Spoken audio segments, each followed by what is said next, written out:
Mas gipahugtan pa sa Traffic Management Group ang pagpatuman sa balaod batok sa paggamit sa mga tambutsong bura-bura sa Santa Josefa, Agusan del Sur. Sumala ni TMG Team Leader Rico Mordino, padayon nilang gipaningkamutan nga mapahunong ang paggamit sa ingon niini nga tambutso aron malikayan ang kasaba og disturbo sa katawhan ilabi na panahon sa kagabion.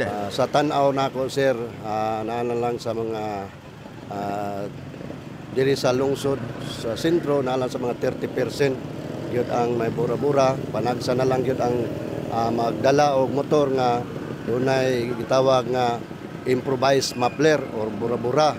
Kay tungod na pod sa maayong pag implement tali namo sa TMG, mga kaubanang TMG o sa kapulisan diri sa lungsod sa Santa Josefa. Ning buwan sa Enero, unom ka magabataan ang nasita og nakumpiska nga tambutsong bura-bura.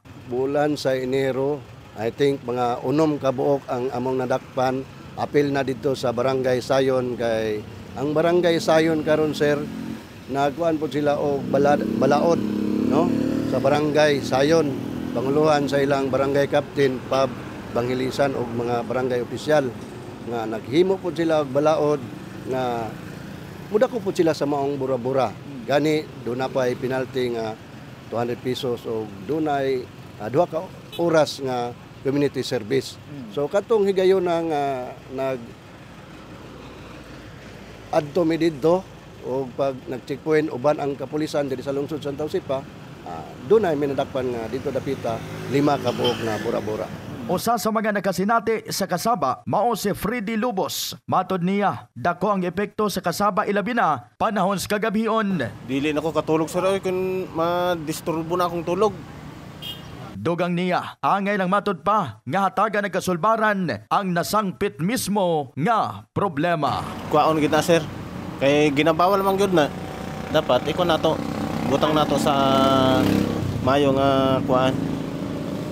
Kaya ginabawal man, butang nato ang mga maayong tambutso. Tanggalon gyud nato ang mga bura-bura.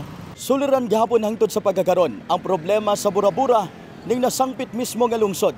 Apan padayon nga naningkamot ang lokal nga panggamahanan, masulbad lamang ang problema sa bura-bura. In the heart of changing lives, kini si Brigada Christian Talimudaw Cabanyas, Brigada News.